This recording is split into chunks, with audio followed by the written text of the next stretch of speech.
Hello, everyone.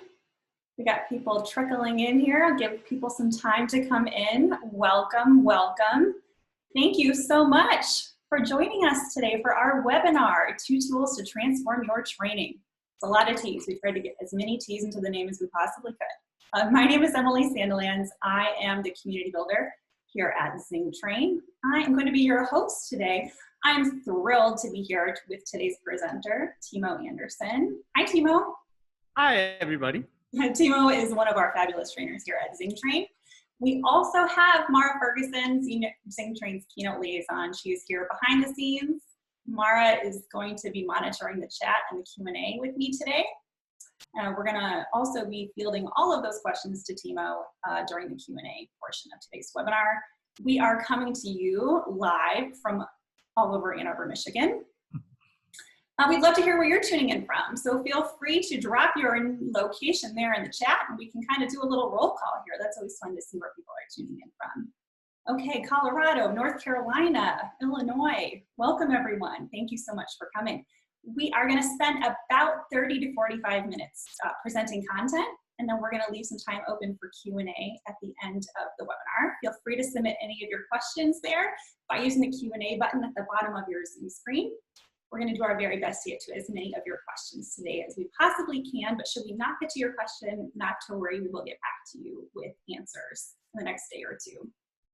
We are recording today's webinar, very important, and we're going to be sending out a recording in the days to come. So be sure to look out for that in your inboxes soon. And I believe that is all we have as far as housekeeping goes. So I'd like to turn it over to Timo now. Thanks, Emily. I really appreciate the welcome. I appreciate seeing the different locations people are from. It's a real pleasure to get to do this and talk about this content particularly. As a trainer, training stuff is where I really get excited and have a lot of energy, and this tool in particular. So I wanted to share kind of when Emily said, hey, we want to do something in training, Timo, what do you think? And I said, oh, I have it. I know this tool that I want to be able to get people thinking about. Stages of learning a skill, the first one we talked about, was one of the first things that Maggie shared with me. Within the first week of me being employed here at Zingerman, she sat me down and said, okay, so we're going to go through this thing and you're going to go through these stages and, you know, it's going to start out and you feel really confident right now. And I said, yeah, absolutely. I can't wait. In a couple of weeks, I'll be training. It'll be awesome. Just give me the content. I can get going. And then she said, yeah, the second part, you know, it's going to feel really overwhelming and you're going to be stressed out and frustrated and feel like you can't get on hold of anything. And I said, no, that'll never happen. I've been training for 20 years. It'll be just fine. So I kind of bypassed that step in my brain and then jumped to, okay, you'll have this competence and then you'll be able to do it without thinking. And I said, okay, yeah, the competence, no thinking, that's like a month. Okay, cool. I can totally do that. And I didn't realize the reality or the connection or the strength of what she was saying or the strength of what she actually was telling me about this tool. But what was going on is she was setting me up so that she could tell me that she was going to be there and be helpful, that I was going to go through challenges and letting me be able to be here and know, hey, there's this thing this tool that we have, we know you're going to go through these stages. It's going to be uncomfortable, but we're going to be here to help you. So that moment, not when she taught it to me, but 2 weeks later when I was having a meeting with her and I realized I didn't know anything, I couldn't teach, I couldn't share, I didn't have any confidence because there was so much new information and I felt completely overwhelmed and stressed and frustrated. And she said, that's why I showed you this tool. That's why I talked about this, because I told you I was going to be here to help. And I told you can use it as a stepping stone. And I realized at that moment that if I'd known this tool 20 years earlier when I started training, I could have done so much more with all those people that I've been working with. So having kind of set the stage, I'd love to get into our materials and really be able to start to talk about this content. So we are in 2 Tools to Transform Your Training, facilitated by me today. The objectives by the end of this, I really would love for you to be able to use the stages of learning a skill to better identify a trainee's knowledge and experience, or yours. Secondly, connecting like best next time feedback and the stages of learning a skill to review the success of your training and your trainee's effectiveness. So how do we connect these 2 pieces in order to give us a tool that we can use to make training even more effective? And then access additional resources to help get past roadblocks. You have other people in this webinar, you'll get resources, and you'll have access to us at Zingtrain. We love being involved in long-term relationships. Please feel free to reach out. We want to have conversations, and if you're having problems or questions or concerns, email us directly, let us know. My email is at the end of the slides, but it's tanderson@zingermans.com. Please feel free to let me know if you have questions that come up after this training. It wouldn't be a Zingtrain training unless we reviewed this training compact, one of our many training tools that I think is really important. Documenting clear performance expectations. I just did that with those objectives. Providing training resources to make sure you have these slides as we go through so you can see the materials, and then recognizing and rewarding performance, those amazing questions you're going to ask that we can give you either great answers to in the moment or documentation and materials to be able to use afterwards. That's my side as the trainer and responsible for the training today, but the trainees, the rest of you who are sitting in this room with us at this point, need to take responsibility for the effectiveness of your training. And thinking about this is a management tool. As we use this, you in your position at your work might float between being the trainer and the trainee, and at different times be a trainee and at other times be the trainer. And thinking about where am I and what am I expected to be doing right now? If you're in training like you are, how do you take responsibility while you're in this webinar? Is it note-taking? For some people, they love that. Is it turning off other devices? What are those pieces that you're doing? So this training compact is something we believe in strongly. It's an extra bit of training tools. Many of you who've been to Zingtrain trainings know that we do this in every single internal and external class. Even if it's repeated, people think about it. So I wanted to make sure it was there. The other part is that this is 100% and 100% on both sides. It's not a 50-50 split, because when we have a 50-50 split, it leaves room for people to not take responsibility for that other half. All right. So one of the key pieces here is our stages of learning a skill. Now, this has been, I've taught this in so many ways. I had to start to focus on one, and I wanted to get a nice, clear example to get us started. So I'd like you to go back to when you were 14 or 15 and you were sitting next to your parent in a car, right? And you were probably in the passenger seat and your parent was in the driver's seat, and you looked over and you said, oh my goodness, that looks so easy. All they do is put the key in, they turn the wheel, they move their feet, the car goes. I can't wait. It's going to be so amazing. I can't wait to be able to do it. This is going to be spectacular. I'm going to have freedom. I'm going to be very happy. At that moment, you were unconsciously incompetent. And it was a very happy place to be, because you didn't know all the things you didn't know yet. You realized it was simple. You just turned the key to this other thing. There weren't any of the laws or the rules or the consequences of driving a 1-ton or 2-ton vehicle, right? None of that was on your mind. You had the idea of freedom. And then you got some training. For me, it was driver's training. I remember getting the very heavy book in a YMCA classroom, and the teacher saying you need to know all the information in this book, and you have a 200-question test, and if you miss more than 10, you won't pass, and you have to do an actual driver's test. And he laid all this information, and all of a sudden I felt like that training was a deluge of water just falling over me, and I couldn't contain it, I couldn't absorb it, and it just was running over me like a waterfall. At that moment, I moved directly into being consciously incompetent. I realized all the pieces and things and tools that I knew, that I thought I knew, I didn't know anything about. What speed do you drive on a country road? How do you pass people? Who goes first at a stoplight? How does this work? What happens when there's a blinking yellow and a blinking red? What happens in ... And I realized at that moment that being consciously incompetent is a very uncomfortable place to be, no matter your age. How do we work with someone in this stage? With a little more training and some more practice. We have the opportunity. For me, it was training, going through the book, passing the test, doing the driver's test, and spending some time driving with my parents. Once I got to that point where I'd passed my test, some of you who've been with a young driver might realize this, but that consciously competent stage, you're very much following checklists. A, B, C, D. Checking the seat, checking the rearview mirror, checking the side mirror, checking the gas, right? All of those little details. And you sit next to them and you're going, please just start the car and pull backwards. We can figure it out later, right? But consciously competent people who are at this stage are going to go through every single level. And I want to make sure that it's clear that the left-hand side of this document, the left-hand column, is can you mentally understand the process?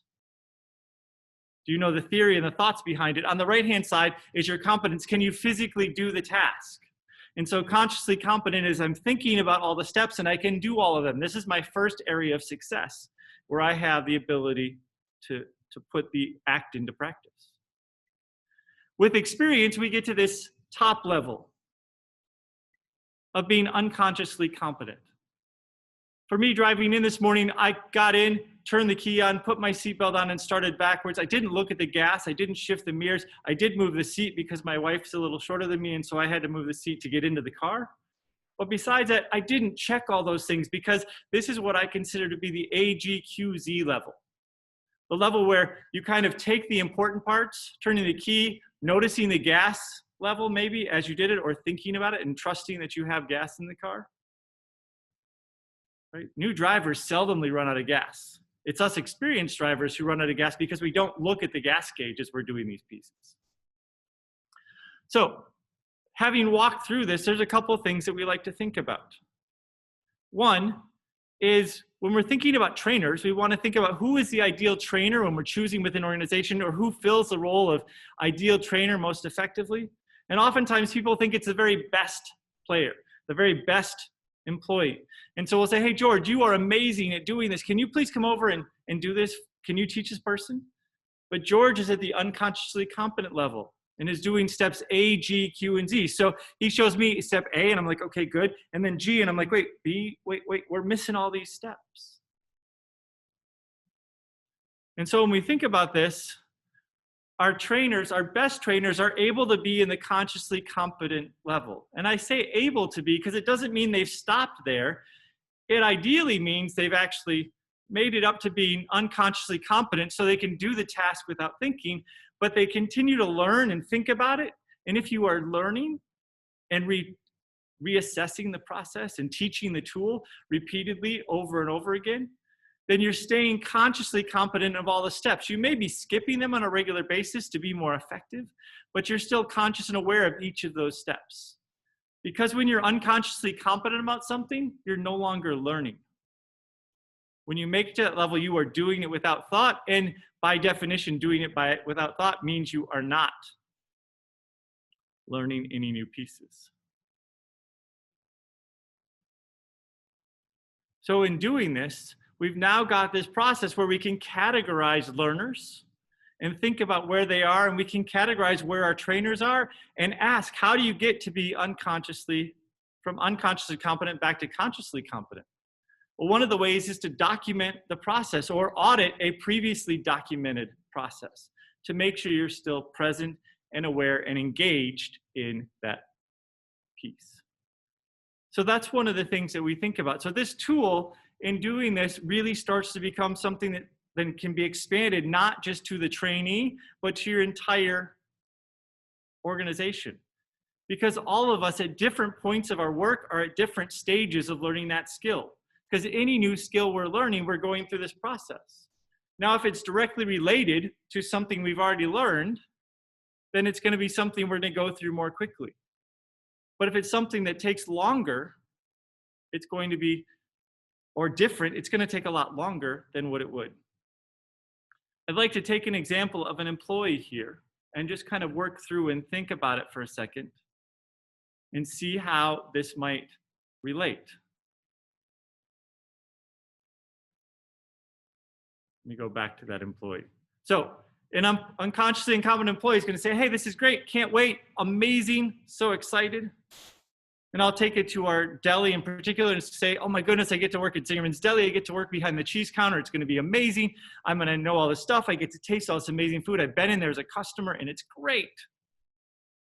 And then they get in and all of a sudden they realize we have 75 cheeses, and they not only need to know which type of milk it is, but then there's people who are telling stories about having been to the location, having been to the side of the Swiss Alps and seeing the spring grass that the goats eat, because they only get that type of one to make this particular cheese. So they have it, and it's only during the spring because that's when the clover mixes in with the grass, and so it makes the flavor and the color and what they're doing, and they're wrapping it and this and that and that.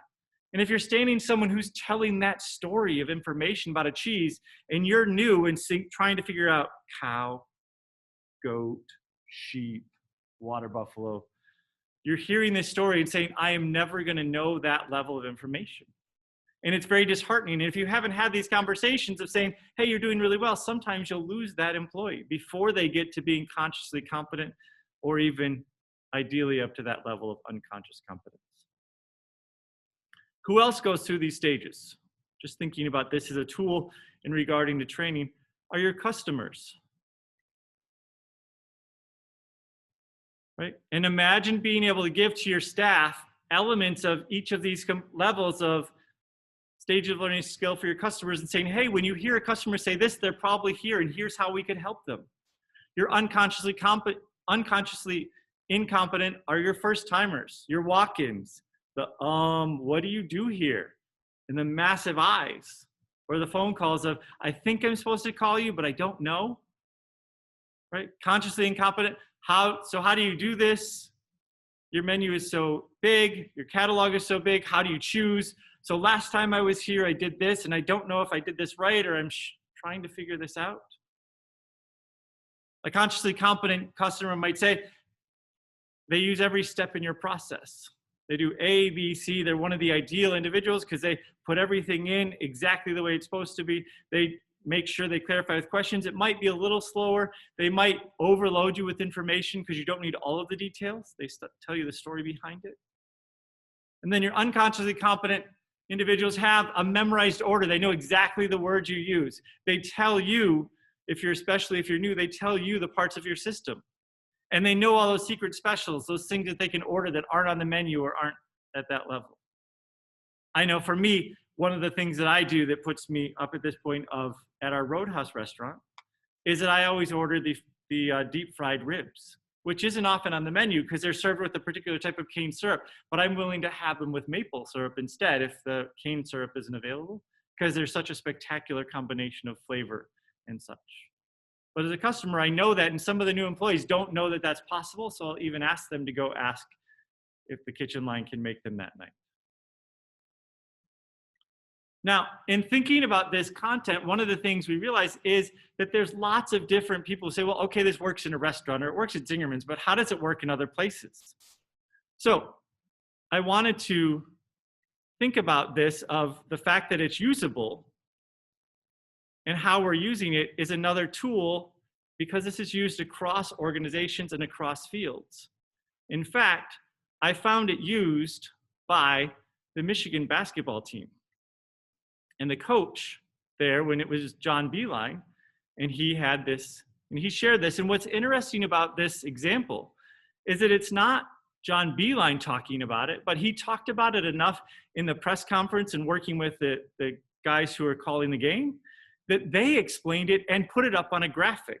So I want you to just listen to this video and see that this is transferable across all different types of things, from food and training and business to sports. Right here, one of the players that do that, Charles. Kevin Kugler, when you've got a young team, John Beeline sat down and went through it with us today, the 4 stages of learning. First stage of learning for his kids, they are unconsciously incompetent. That means they don't know what they're doing wrong, but they're doing stuff wrong. Then they become consciously incompetent. They're aware that they're doing everything wrong, and they're like, oh my gosh, everything I do is wrong. Then they become consciously competent. They start to know what they're doing, but they're thinking through it a lot. You know, I gotta go here, I gotta go there. He says the goal with any of his young kids is to get to the unconsciously competent stage of learning, which means they're doing what they're supposed to do, not even thinking about it when they're doing it. And you know, right here. So whether or not it's me here at Zing Train, it's a food business somewhere else, or at Michigan basketball, this is a tool that's being used in a lot of different categories in order to help make it function and help make them function in a more organized manner. All right.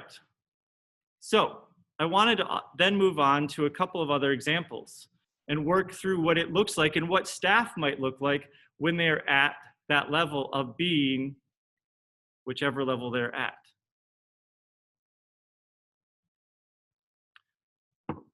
Now, there may be some questions about the stages of learning the skill, but I'd like to also feed that other tool, the like best next time feedback tool. And this tool is intended to think about positive future focused feedback. So it's a relationship that I'm talking about today between that stage of learning a skill and the like best next time that allows you to have this positive future focused feedback that's helping you figure out where the trainee is, meet them where they are, and help design their training and make your training skills more effective. So what does this like best next time look like? Well, the first step is that you ask the trainee to explain to you, the trainer, what they liked best about their performance. So you'd say something like, hey, what did you like best about your shift today? What did you like best about that interaction with the customer? What did you like best about the last week? So it can be used at all different time scales, but we ask them to share what they thought they liked best first. And again, this is what they like best. New staff will often say, oh, I totally screwed up this, or I dropped this thing, or I didn't do this. You say, yeah, we'll get to that in a minute, but start with what did you like best about your performance during that specific time period. And then you're going to respond with reinforcement of what they agree they did well and add your own positive observations. We always want to have at least one piece of feedback that's positive and focused on what they did really well during that time period. Then we'll ask the question of, so what do you think you'd like to do differently when you come in tomorrow or next week or over the next time period? And this is where they get to give feedback on what they haven't done as correctly or what they might have missed at this point. And then the trainer shares their expectation on what they would like the trainee to focus on going forward. And so this is that opportunity for saying, hey, you know what? I don't think we quite got this. Maybe I could tell you a new way of doing that tomorrow when you come in, and we can work on that process. But our like best next time is really thinking about how do we get both the trainee and the trainer focused on how do we make you better and more effective and responsive to those situations. So let's think about how these two mesh. If we're using like best next time feedback and we have an unconsciously incompetent staff. So I use this one from our deli, and if it was a new staff person or our roadhouse, a restaurant-based situation. And so I'd say to the staff, you know, what did you like best about your shift today? And if I hear something like, it was amazing, I got to learn all about this customer, he came all the way here for a sandwich, he made his whole family come from home, and this was a destination, he's been thinking about it for 3 years, and it was really spectacular. I learned about him and his dog and the trip they made and all the other locations, right? And he talks on and on and on. And as a trainer, I could say, wow, I really appreciated that connection you made. I love that, and it's part of what we're trying to do to make this a great experience for our customers. And then saying to the staff, well, what do you want to do differently tomorrow? The response would be, I can't wait to come back and meet more people and learn about them. This was great. And this is where I get my key information of understanding their incompetence, right? As someone who's serving food, if they've had a great conversation with this one family, my feedback is going to say something like, tomorrow, I'd like you to try to connect with 5 customers per hour rather than 1. Because what I realized is that I didn't share and I didn't make it clear that we want to deal with a number of people. Because at the Roadhouse restaurant, we want a lot of people to get through, and we have waits and lines, and you have other tables you might be responsible for. And so in looking at this response and using that like best next time format, I've now realized that this staff person is amazingly engaged and excited about connecting with people, but they totally missed that there were other people they didn't engage with.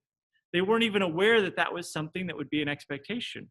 And so I need to reassess that individual's expectations of how it works and say, wow, I didn't share with you that it's ideal that we have this many customers per hour rather than 1, or that you have 4 tables and so you need to spend time with all of them. You were on a training shift so you could focus on 1 and it wasn't a big deal, but you weren't aware that there were 3 other tables you could have been helping with. Moving on to the next level up, right? Staff, I didn't do much at all right. There were so many different questions people ask. It would be so much easier if you had, right? And that phrase is one of those key learning pieces or the key indicators of where they are. It would be so much easier if you were using the system that you used in my old job, right? If you guys used toast instead of square, it'd be so much easier because that's a simple POS and it's such a better POS and you should totally be using it. right? Because if someone is in the consciously incompetent level, they're looking for ways to bypass and not be uncomfortable. They want to be the expert. They want to be the person who knows everything and how it works.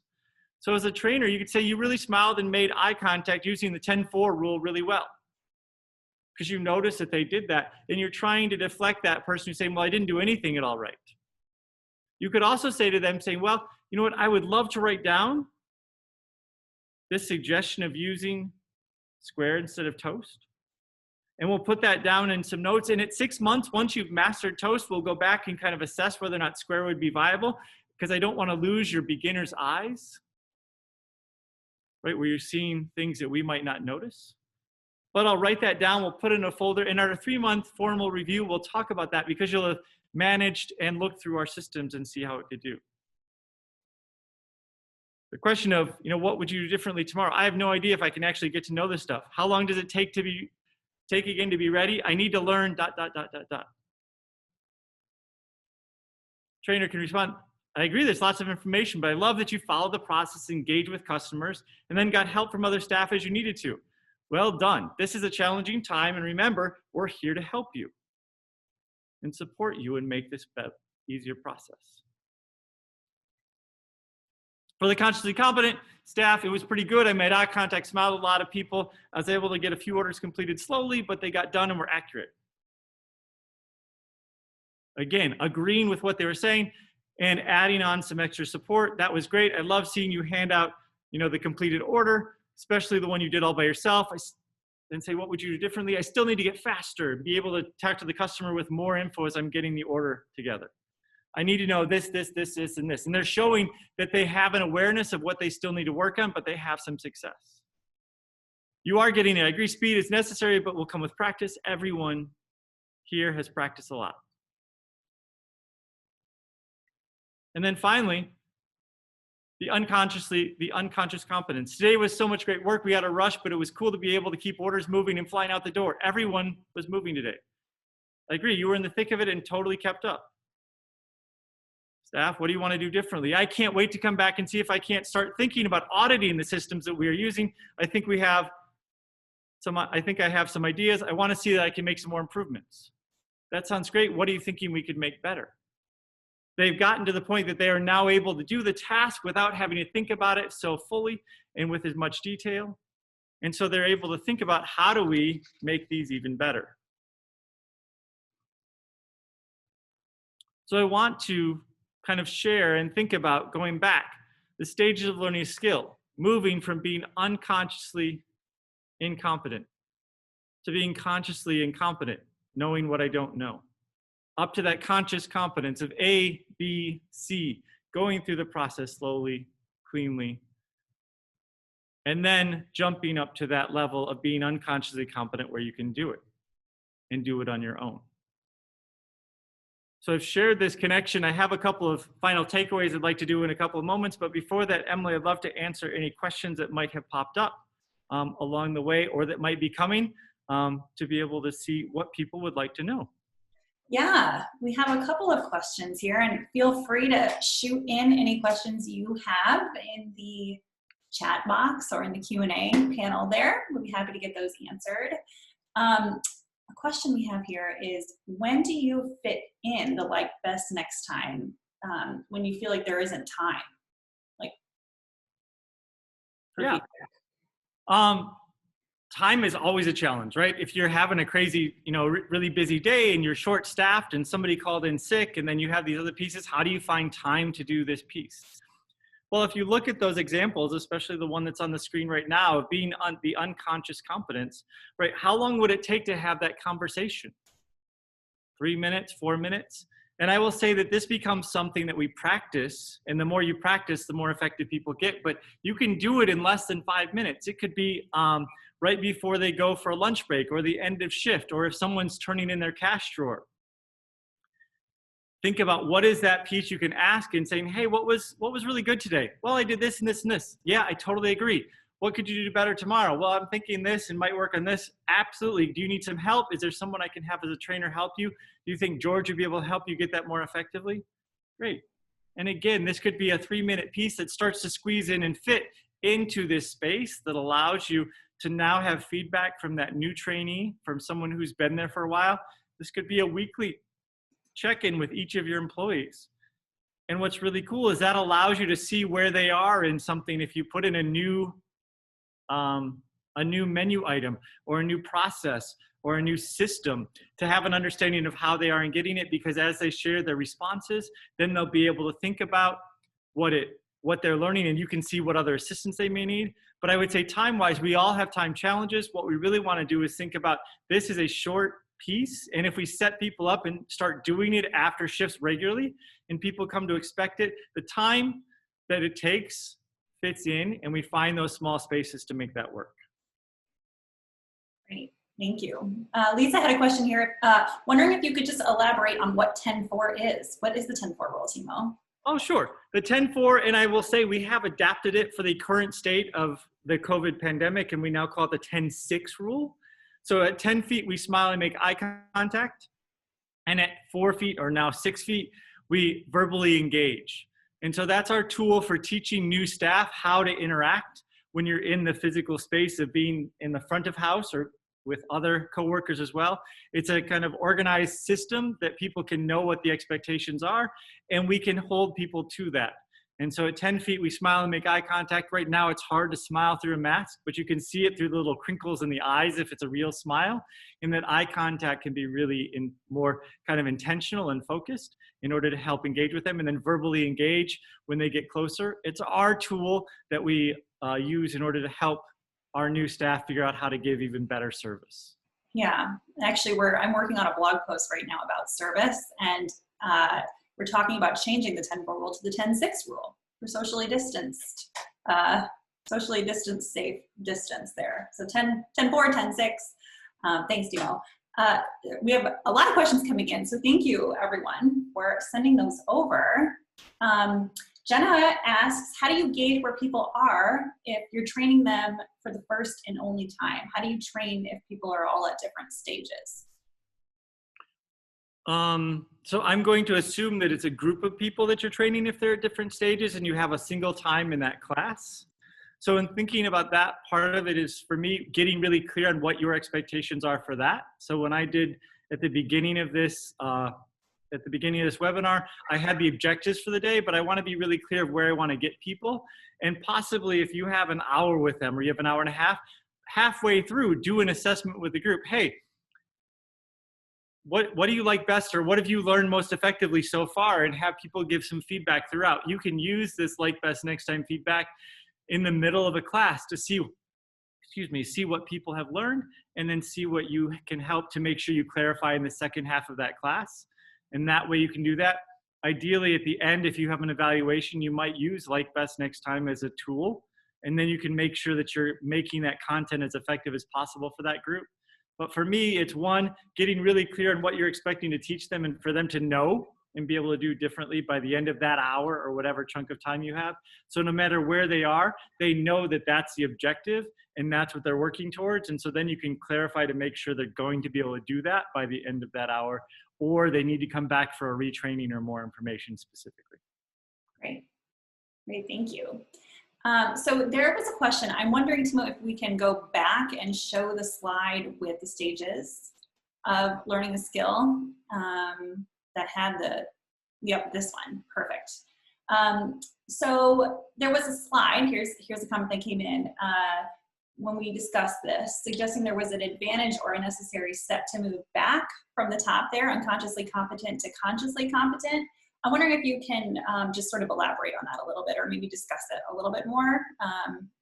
Sure. So there are huge advantages to being unconsciously competent, right? In driving, if you were consciously competent and had to think about every single step all the time, you'd be a much slower driver, you wouldn't get anywhere, and you'd be thinking about driving the entire time. So you couldn't listen to the radio, you couldn't think about what you're going to do at work. There are advantages to being unconsciously competent. If you know how to do a computer input and you can do them fast, right, that's amazing. The advantage of coming back down to consciously competent is you continue learning. Why did we do it this way? Why is this the best form to be using? Why is this the best formula on this Excel sheet or this Google sheet in order to get that information? It keeps your brain thinking to not always be consciously competent, but to be aware of what could I do to make this better so that I'm continuing to learn, whether it's the computer program or the product or the system. If I continue to remind myself and possibly write out the system so I can see all the steps to make sure I'm aware of each of them, it doesn't mean I have to act as a consciously competent person every time, because we want you to do some of those skills without thinking. That's why you're fast and amazing. Right? The muscle memory has been developed, and so you can do them and have a conversation while you're inputting data. But we want you to sometimes be aware, especially if you're going to be a trainer, to be aware of all of those steps and think about them on a somewhat regular basis so that you can be able to reprocess and make sure we're using them for the best outcomes, because we might want to make changes to make things better. Absolutely. Do you have any tips for how to move from unconsciously competent down to consciously competent? Yeah, the first one is to try to write it out. If you don't have a system, is to try to document all the things that you do. And it's one of those things where you probably, the first time you write it, you might go, oh, well, for peanut butter jelly sandwich, you get some bread, you get some peanut butter, you get some jelly, you put it all together, and then you eat it. That's not particularly clear. That's a very AGQZ version of a peanut butter and jelly sandwich. But if you're working in a restaurant field or a food field, you want to say, okay, make sure you're using this bread because you might have 5 breads that are in your store. Then you want to say, we're going to use 2 tablespoons of peanut butter and 1 tablespoon of jam. You're going to spread it on opposite sides, put the 2 sides together that have the food on them, and then you're going to cut it at a diagonal. Right? That's a very different set of information that you're going to use to document that system, and that makes you more consciously competent of the way you're going to do it now. And so trying to write it out so that anyone could follow it, right? So it's a learner's system or a learner's SOP, standard operating procedure, so that someone who is brand new could do it as well as someone who's done it before. And in writing that out, it helps you think about why you're doing each of those steps. Are they still necessary? Is it the best way? And it makes you more conscious of each of those steps. So that's the easiest, simplest, is to try to just write it, or try teaching it to someone else. And then where they have questions, you realize there's gaps. Because as soon as you teach it, you're going to realize the assumptions you're making. And someone's going to say, I don't understand this part. And you realize that you went from A to G, and they're questioning something on C, D, or E. Totally. And both of those are tools that can make that work. Absolutely. And I know that we are sort of comically fans of acronyms here at Zingtrain. We use them a lot. We had a question just to articulate what the AGQC stands for. You've used that. Oh, sorry. AGQC is just what I call it because it's the alphabet. So if consciously competent goes through the process A, B, C, D with every single step, the unconsciously competent people are only doing the necessary steps they're following the necessary steps, only step A, G, Q, and Z, and they're done, right? Mm-hmm. They don't include B, C, D, E, F. Okay. Because they don't have to, because they aren't as necessary, because they can bypass that, because they know they just need to pick up G. I think of it as kind of like, you're going through and you just pick up these things, and there's the letters, and you have to do these to make sure it's accurate, but you can bypass all the other ones because you've assumed that knowledge, and you assume that part of the process. You don't have to click through that screen. You know it's going to be there. The computer program autofills. A consciously competent person would go through every screen and make sure it was filled, and then move the next one and the next one. The unconsciously competent is only going to do the steps that are absolutely necessary to get the right response. So it's not an acronym for a word. It's just my example of kind of shortening the number of steps through the process because you've gotten so good that you don't have to do the other ones. Absolutely. Thank you for articulating that. Thank you for asking that question, Mary Beth. Appreciate you asking that. Sadie's asking if we explain the stages of learning a skill to all new staff. And the answer is we do. Is that right? Yes and no. I would say it comes and goes throughout. It's something we'd like to. Here at Zingtrain, Maggie, who is a huge fan of this, shared it with me within the first week. And that was really important. I've heard of other people who hadn't heard of this until they started to think about training. But I think it's incorporated in all of our trainers' thoughts. We just don't always share it with new staff. It's something that me, helping to do some of the training throughout the organization, tries to share as early as possible and as often as possible. But we have, challenges in what we want and what we actually do across our organization, just like every other real life organization. And so this is one of those opportunities we continue to have to share it more broadly with all of our 500 staff. Absolutely. Do you have any tips for how to translate this? I know we've transitioned to virtual training here at Zingtrain, as I know many folks, maybe many of you have sort of gotten more familiar with the virtual world. Do you have any tips for how this might translate into virtual training, or how to translate this into virtual training? While sharing it, I think having a screen like this, or using, we can send out a copy of these slides so that you have access to at least the printout version of this, the PDF, and walking them through this tool and taking showing this piece and saying, hey, here's a tool I want us to think about, and sharing it with new staff and walking them through it with specific examples to your organization. Right. So as I walked through and talked about the customers, what are the customers who are each of these levels for your org? Right here at Zingtrain, it's very different than the food-based businesses, but an unconsciously incompetent call is going to be someone who's like, oh, you were so great in that webinar. I really want you to come and train my staff, and I have 50 people. We want to do this. And they're just kind of excited about something, but don't know any of our processes. Someone who's consciously incompetent is going to say, well, I don't know what you do. Could you tell me? Could you help me figure out, right, something, and we walk them through that process. And so walking your staff through this, either as what a staff looks like going through it, what customers look like going through it, is a great way to start to embed it in their thought process, and also to internalize it of, hey, I'm going through these steps. Wow, how do I put this in place? For the other half of the like best next time feedback, just, at the end of some shifts, scheduling quick Zoom calls. It could be a 10-minute call and say, hey, I just want to walk through the last week. How did it go? And doing the what went really well, having them share it, you share it, and go through that process. Doing like best next time on a Zoom call works because it doesn't take a lot of time, and it's a tool that you can do face-to-face, Zoom, or whatever your tool is, right? Your platform is, to be able to help have those conversations. And the more of those you have, the better individualized the training is, and the better potential outcomes, because you're getting people and you're engaging with them, so you know where they are in the process and when they've gotten to the level you want them to. Absolutely. Sheldon had a great question. He is wondering he's looking for ideas for how to introduce these concepts to team members who have worked with their organization for years. So they aren't new hires, but they've been around for a long time.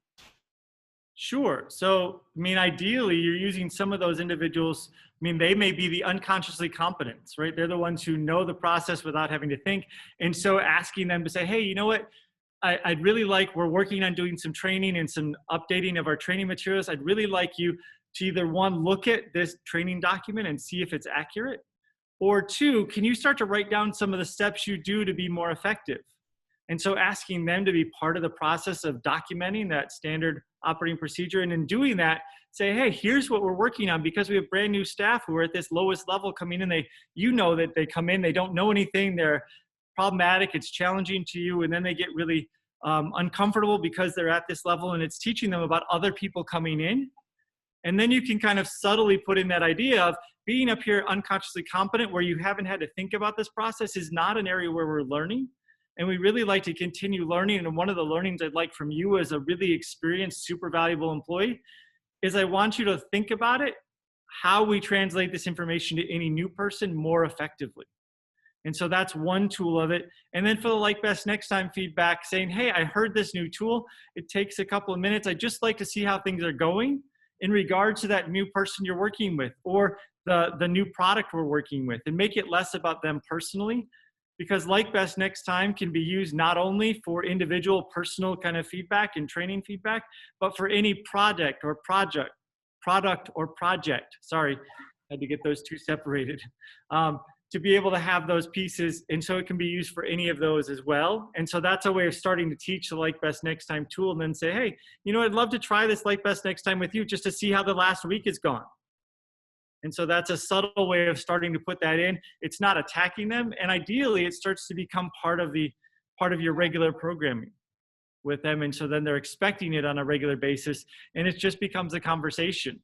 I was talking with Mara, one of our coworkers here, beforehand, and she said that, when she first started at our bakehouse, it was just kind of a conversation that was had every few days with her manager at that point. And it wasn't something that was weird. except that it wasn't done at a job previously. That was new, but it just became part of the expectation, and it was really valuable. Absolutely. That's great. Harvey wants to know, do you notice trainers who sometimes try to rotely give feedback rather than authentically connecting with and caring about the trainee?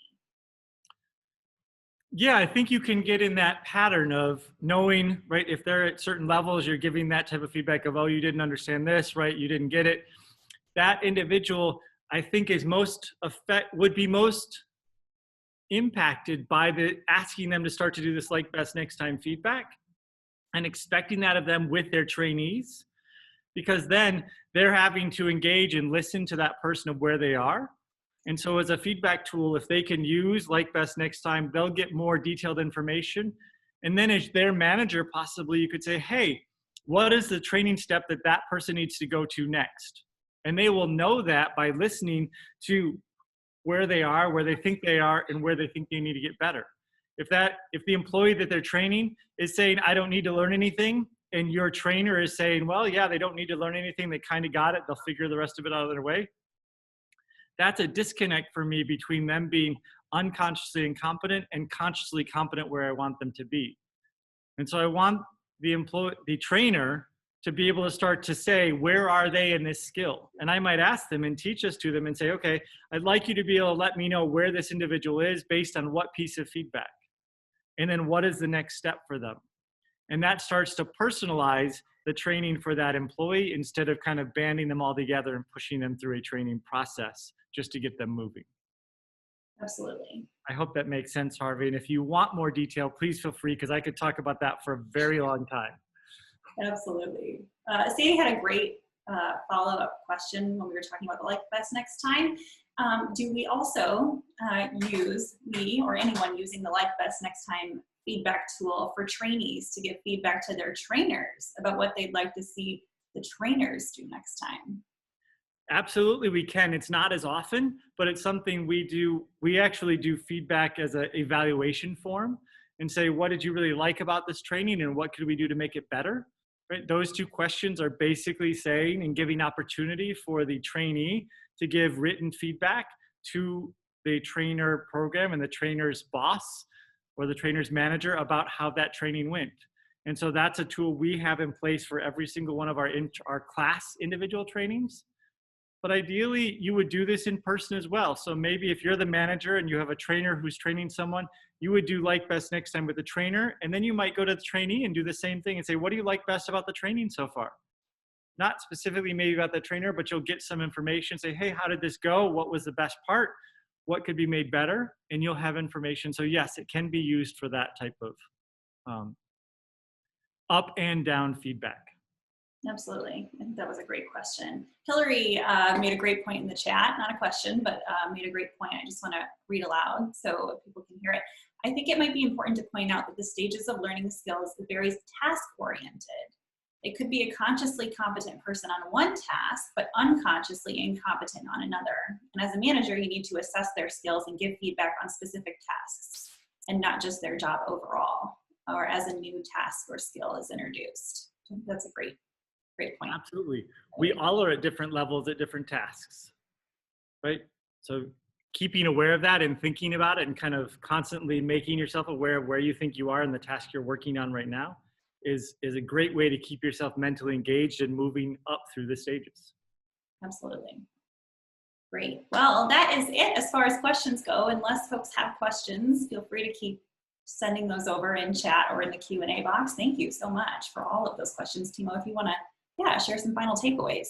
Yeah, so I just wanted to write these down as I was thinking, the stages of learning a skill is applicable throughout an employee's life cycle. People talked about and shared kind of, how does it work with an experienced employee? How does it work with a new employee or a middle-level employee? I think it's an awareness that it becomes a tool of checking oneself of how comfortable am I? Where do I feel like? And if I'm feeling uncomfortable, knowing that I can ask for help. And then the combination of the stages with the like best next time feedback allows everyone to be really clear on how the training is going and what next steps are, right? Because that end, if they're saying they totally get it, but what you're, that mentally they understand it, but physically or in actions, they're not doing it, then there's a disconnect that they might be at that unconsciously incompetent level because they don't realize they don't know what they're doing.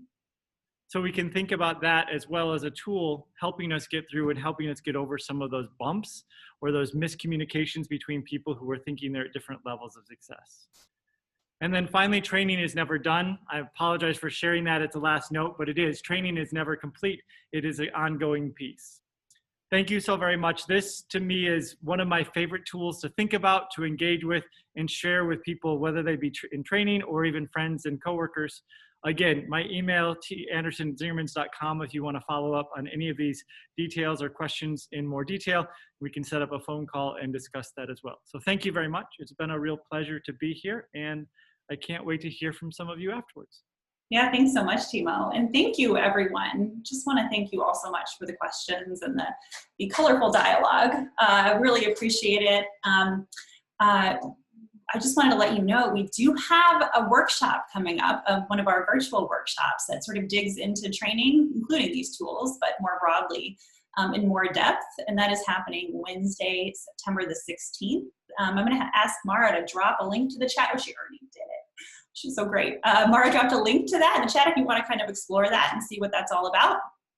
We are going to be sending the recording and slides here.